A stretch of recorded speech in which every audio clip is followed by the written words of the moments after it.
¿Qué tal? ¿Cómo están?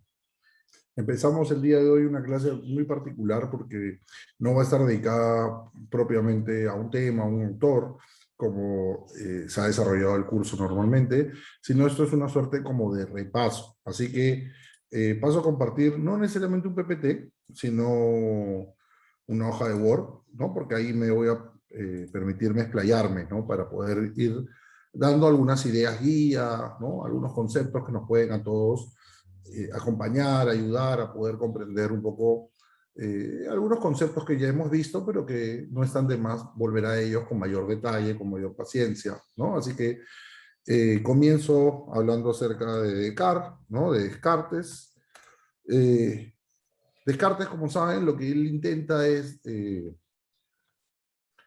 poder mostrar que el conocimiento es posible, ¿no?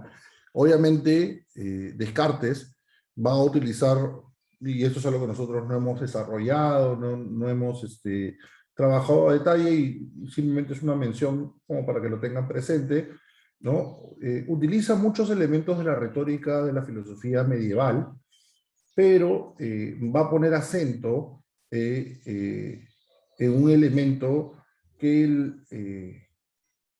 el pensamiento medieval no le daba tanto peso, digamos, ¿no?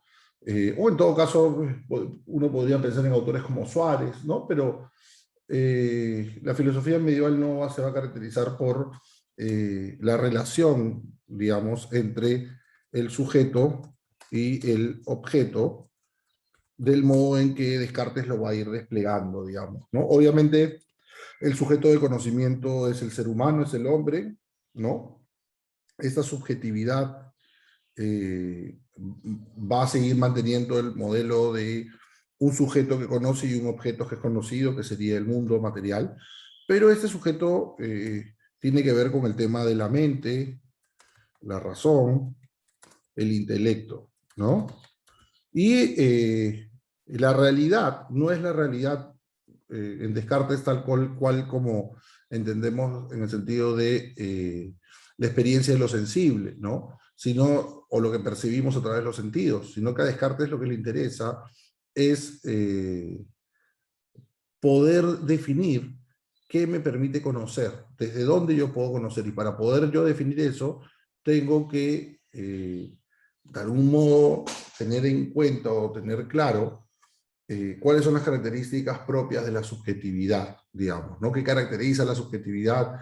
Entonces, para él, la mente, la razón, el intelecto, como hemos visto en clase, puede tener diferentes tipos de ideas, ¿no? Las innatas, las de afuera y las inventadas. Las tres, en tanto ideas, ¿no? Todas son ideas. Entonces, en tanto ideas, todas son iguales. Pero solamente se puede hacer conocimiento, solamente se puede tener certeza con las ideas innatas, ¿no? ¿Por qué con las ideas innatas? Porque las ideas innatas, a diferencia de las ideas de afuera, ¿no? O las inventadas, en ambas,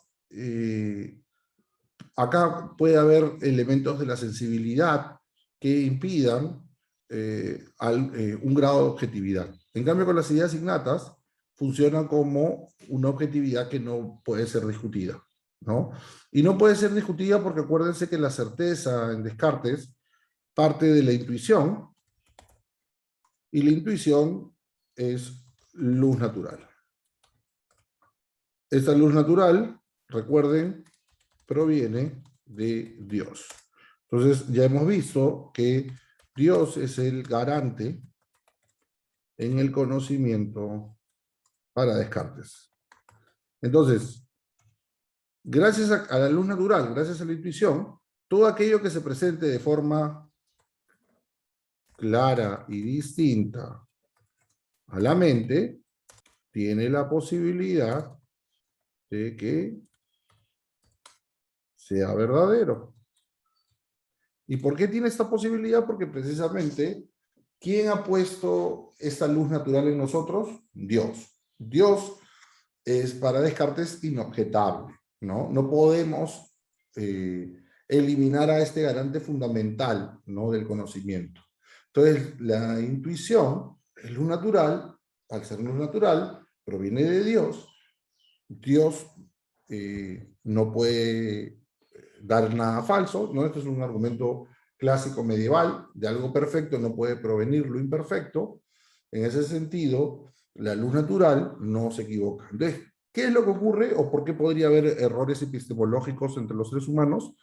Porque le damos a las ideas de afuera o a las ideas inventadas, ¿no?, producto de las ideas inventadas de la imaginación, le damos una categoría que no es la correcta, digamos, ¿no? O sea, en las innatas, solamente en estas podemos tener una certeza absoluta, ¿no? Una certeza que tenga una validez que no se pueda cuestionar, ¿no? En ese sentido, para Descartes es importante distinguir entre las ideas innatas y los otros tipos de ideas. Y también es importante distinguir que este sujeto del conocimiento, ¿no? O sea, él no va a llamar a este sujeto del conocimiento ser humano, hombre, humanidad, ¿no?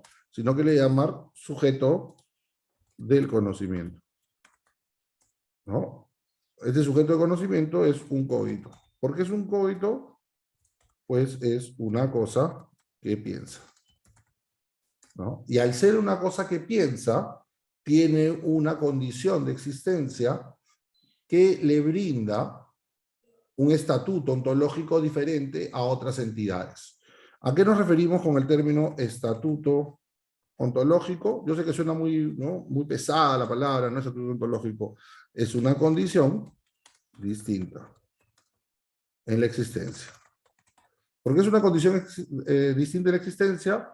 Porque existimos de un modo en que no existe la mesa. La mesa no se pregunta por sí misma, la mesa no se pregunta por otras mesas, la mesa no se pregunta por el modo de ser de la existencia de las mesas, ¿no? Entonces, el ser humano no está solo en el mundo, digamos, ¿no? El cogito no está simplemente en el mundo, sino que está puesto en el mundo para pensarlo, para reflexionarlo, ¿no?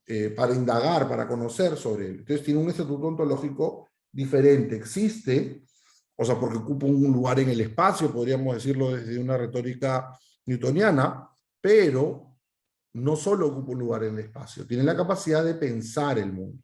Y tiene la capacidad de pensar el mundo porque el ser humano, Dios le ha puesto su luz natural en él. Entonces, gracias a que Dios le ha puesto al ser humano la luz natural, el ser humano tiene la capacidad de poder pensar más allá de la lógica de la necesidad.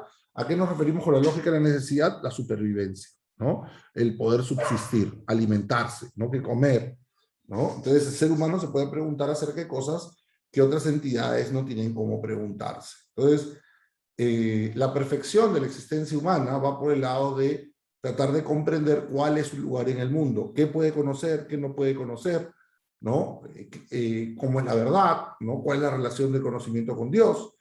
Pero en Descartes se queda ahí, ¿no? Intentando, obviamente, dándole el reconocimiento a Dios como el garante del conocimiento, como la base del conocimiento. Sin Dios no habría posibilidad de conocimiento ninguno, ¿no? Por eso digo, Dios es el garante del conocimiento en Descartes, porque Dios es el que habilita la capacidad del ser humano para conocer.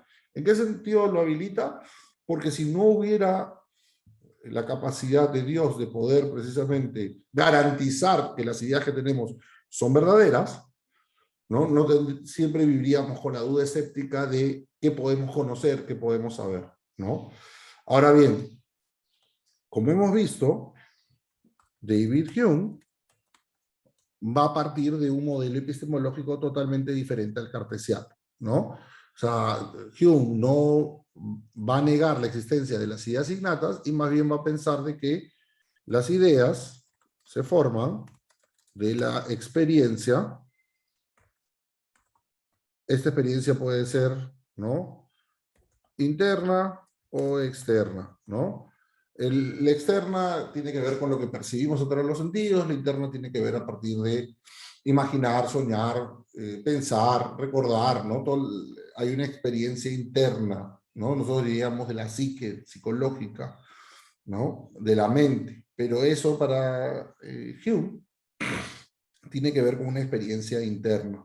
Esto es importante entender porque para Hume todo se forma, como digo, en la experiencia, ¿no? Lo primero, o sea, somos una tabula rasa, somos una mesa vacía, ¿no? Todo lo que conocemos parte de la experiencia, ¿no? Entonces, nuestras impresiones, ¿no? Nuestras impressions, si se mantienen, pueden terminar generando, esas impresiones pueden terminar generando, produciendo en nosotros ideas, ¿no? Entonces, en el caso de las ideas, como hemos visto también en clase, las ideas pueden ser simples, ¿no? Como una idea de triángulo o ideas compuestas, ¿no? Como, por ejemplo,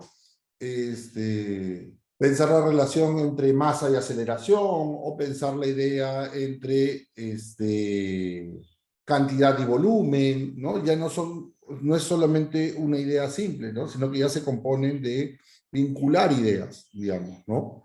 Entonces, relacionar ideas. Entonces, para Hume, es importante saber distinguir que todo parte de la experiencia, pero esas experiencias forman en nosotros una serie de, sea impresiones, ¿no?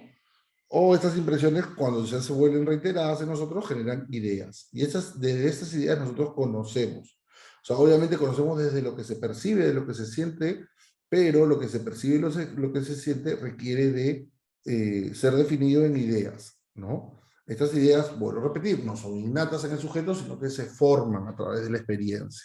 Pero sin esas ideas no tendríamos posibilidad de conocer de una manera más compleja las cosas, ¿no? Entonces, para Hume es importante entender de que el conocimiento parte de la experiencia.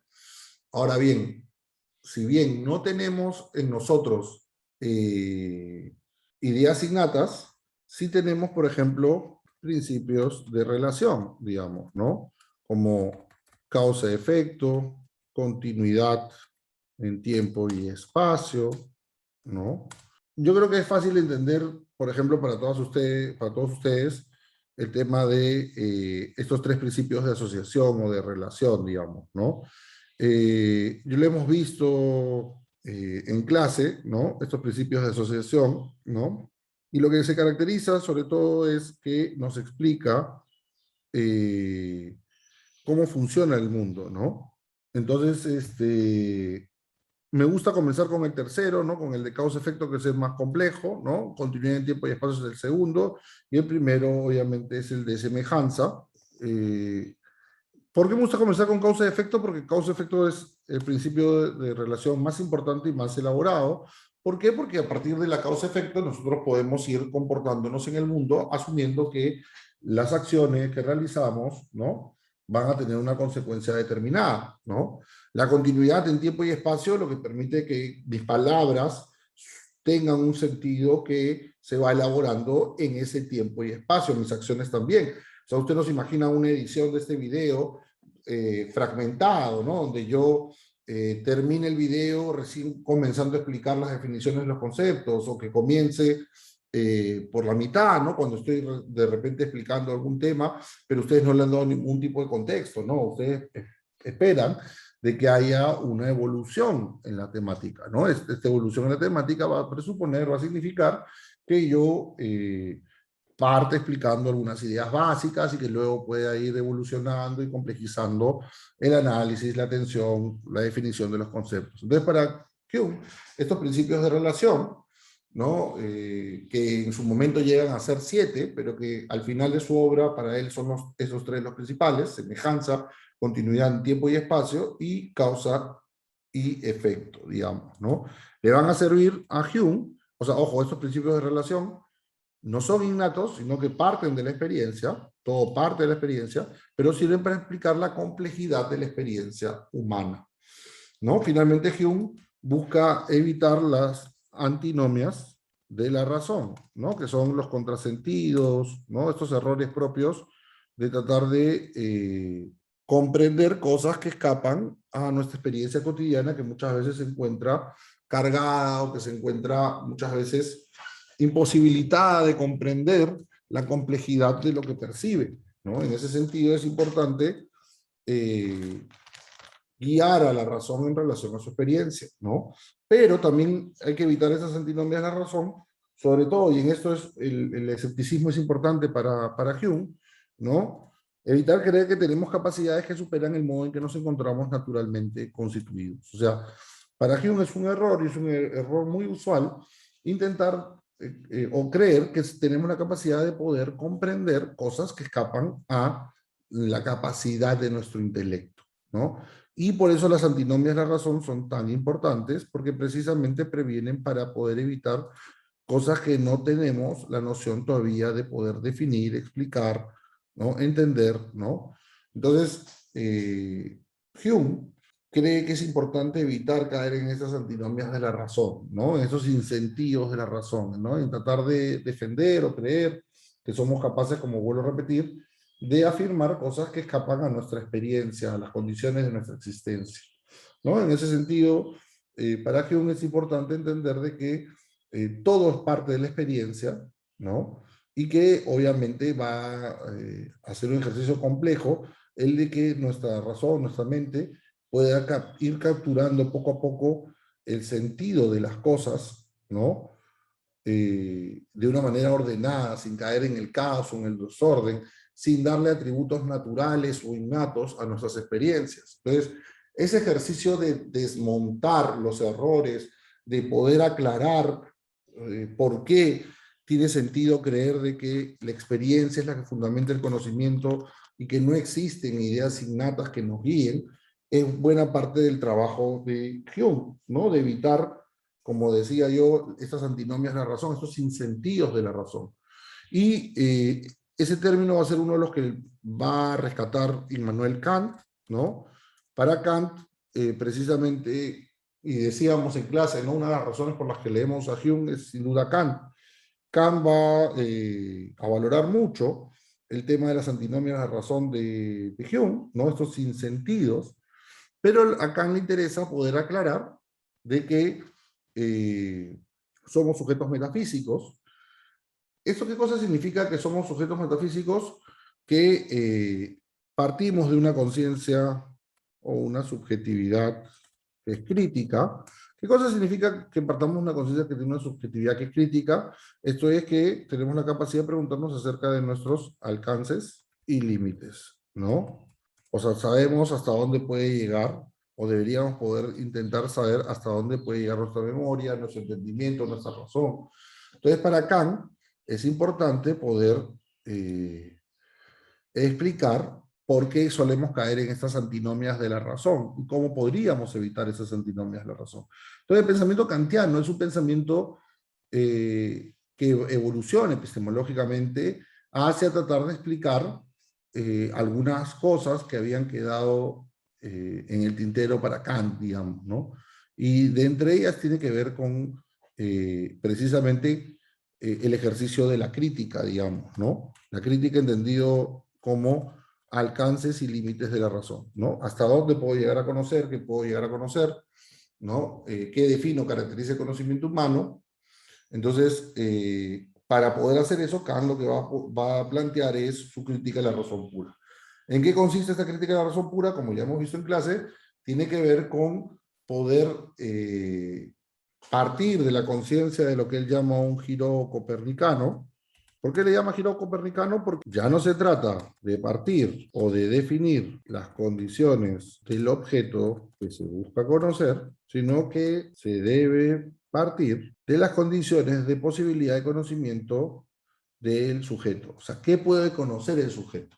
Entonces, lo interesante en Kant es que este giro copernicano, este cambio de paradigma, implica la posibilidad de entender de que en Kant ya no se trata de definir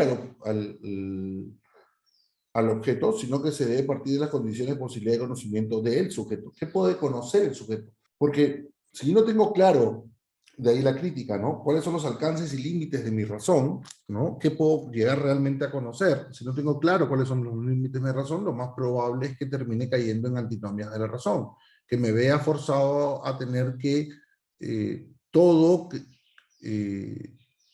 basado en la experiencia cotidiana, ¿no? De cómo las cosas funcionan, qué es lo que las cosas cómo ocurren las cosas. Entonces, es interesante e importante tener en cuenta esto que piensa Kant, digamos, ¿no? Por eso él le va a dedicar mucho tiempo a tratar de comprender o entender de qué trata el tema este del conocimiento, ¿no? Recordemos que la primera crítica de la razón pura en Kant aparece en la década, perdón, aparece cuando ya tiene 60 años, ¿no? No era un adolescente. Pero su desarrollo crítico le va a permitir a Kant poder hacerse preguntas también de corte ya no solamente epistemológico, sino morales, ¿no? Acerca de cómo actuar, qué debo hacer, cuál es mi lugar en el mundo, ¿no? Entonces, visto desde una perspectiva epistemológica, el pensamiento de Kant, ¿no? Produce este giro copernicano, porque ya no es colocar en el centro, ¿no?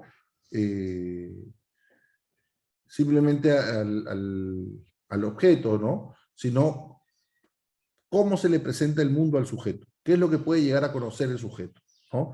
Es colocar en el centro el sujeto. O sea, el sujeto es importante porque el sujeto es el que explica cómo nos ven, cómo nos entienden, el sujeto es el que define las condiciones, ¿no? De nuestra existencia. Entonces, para Kant es importante entender qué podemos conocer, ¿no? Porque si no sabemos qué podemos conocer con certeza, pasa lo mismo que nos decía Descartes, digamos, ¿no? Terminamos cometiendo errores que evitan que entendamos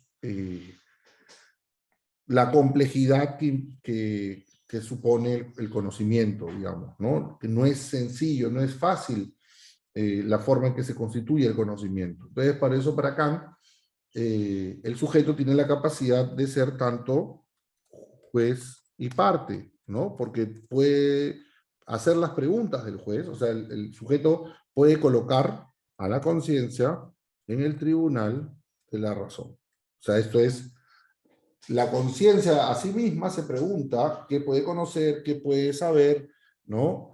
Hasta dónde puede llegar. Por eso la palabra crítica, entiéndanlo como no me gusta algo, sino crítica como hasta dónde puedo realmente yo conocer, qué es lo propio del conocimiento humano. Entonces eso es lo interesante en Kant. Por eso plantea una crítica de la razón pura, porque lo que le interesa es qué es lo que puede conocer la razón, ¿no? Entonces, en el prólogo a la segunda edición, que es lo que hemos visto nosotros, precisamente se enfrasca, se centra, se concentra en el tema de hasta dónde uno puede llegar a conocer, ¿no? Y en el caso de Kant hemos visto también su ética, ¿no? Y su reflexión en torno al conocimiento, pero también en torno a el sujeto público, ¿no? Porque en Kant no solamente es importante qué conocemos, sino también cuáles son las condiciones del sujeto público. ¿Qué cosa quiere decir sujeto público? El individuo que cumple una función, ¿no? Piensen de que en la época de Kant todavía la condición de lo público y lo privado no estaba totalmente constituido como en la actualidad, pero Kant se está preocupando acerca de la interioridad del sujeto, el derecho que tiene el sujeto a disentir con el orden político, social, económico de su tiempo. En un modelo jerárquico, autoritario de reyes, disentir a lo que el rey dijera no era simplemente, bueno, tú tienes tu punto de vista, yo tengo mi punto de vista, sino que eso podría significar la vida para el sujeto, ¿no? Entonces es interesante cómo a Kant le preocupa la libertad para pensar, la libertad para poder criticar, cuestionar, pero dentro de ciertos límites, digamos, ¿no? Y esos límites obviamente los impone el poder. Pero para Kant eso es importante porque él lo que quiere ser es un buen, ¿no? Miembro de su colectividad, ¿no? Quiere respetar el orden de las cosas y para eso le parece importante precisamente que los sujetos piensen libremente, hablen libremente, siempre reconociendo los límites de sus acciones, ¿no? Y esa es un poco la perspectiva kantiana en general, ¿no? Entonces creo que con esto ya tenemos un pequeño resumen de lo que hemos estado viendo en estas semanas en clase. Igual podemos en un momento vernos en clase y conversar y discutir de las cosas que no estén totalmente claras.